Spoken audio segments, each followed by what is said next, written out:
Le Seigneur Jésus-Christ vint à Béthanie selon Jean 11 pour permettre à la famille de voir par elle-même comment la puissance de la résurrection peut se manifester en eux. Il leur permet aussi de voir que cette puissance par la foi pouvait ressusciter Lazare de la mort. Nous voyons combien pauvres était leur foi dans Jean 11, 21, 22, 27.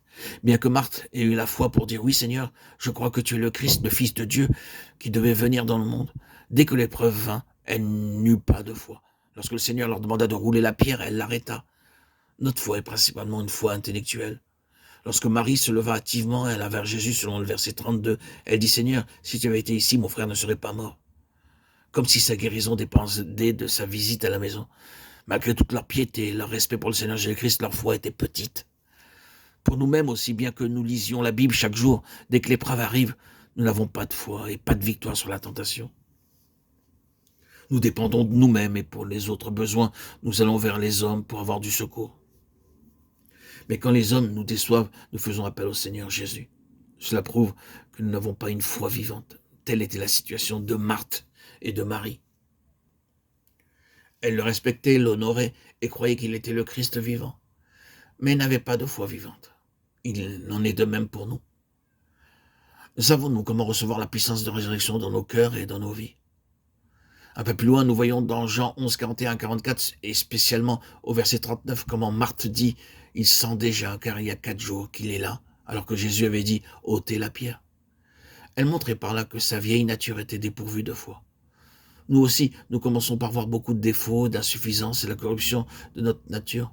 Au commencement, quand nous entendons des sermons, nous voyons que nos cœurs sont trompeurs et coupables et que nous sommes de grands pécheurs. Nous disons dans la prière chaque jour, Seigneur, je suis un affreux pécheur. Mais nous ne voyons pas notre corruption intérieure. Nous dépendons de notre vieille nature pour beaucoup de choses. Bien que nous confessions dans la prière que nous sommes d'affreux pécheurs et disions, aie pitié de moi, ô Seigneur. Dans toutes nos activités, nous cherchons encore la victoire et le secours par notre vieille nature. Le Seigneur nous dit que notre vieille nature est très corrompue, nauséabonde et souillée, que nous devons avoir recours à la nouvelle nature pour toute chose. Romains 6, 5, 6. Nous devons croire que le Seigneur a mis notre vieille nature à la croix lorsqu'il est mort. Sachant que notre vieil homme a été crucifié avec lui afin que le corps du péché fût détruit, pour que nous ne soyons plus esclaves du péché. Romains 6, 6. Lorsque Lazare mourut, le Seigneur le ressuscita afin de nous montrer qu'il avait mis notre vieille nature à la croix. Nous ne devons plus dépendre de notre vieille nature. Pour toutes nos activités, nos projets, nos besoins, nous avons la nouvelle nature. Quand vous commencez à prier chaque matin par la foi, dites Seigneur Jésus, tu es ma vie, tu es ma force et ma sagesse. Je ne compte pas sur ma vieille nature pour la force, la sagesse ou toute autre chose.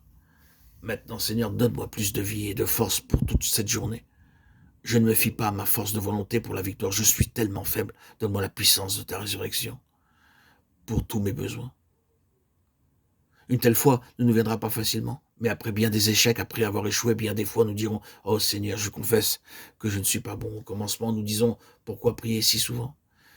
Si nous prions 10 minutes le matin, c'est plus qu'assez. Ainsi, nous n'exerçons pas notre foi et nous demeurons faibles.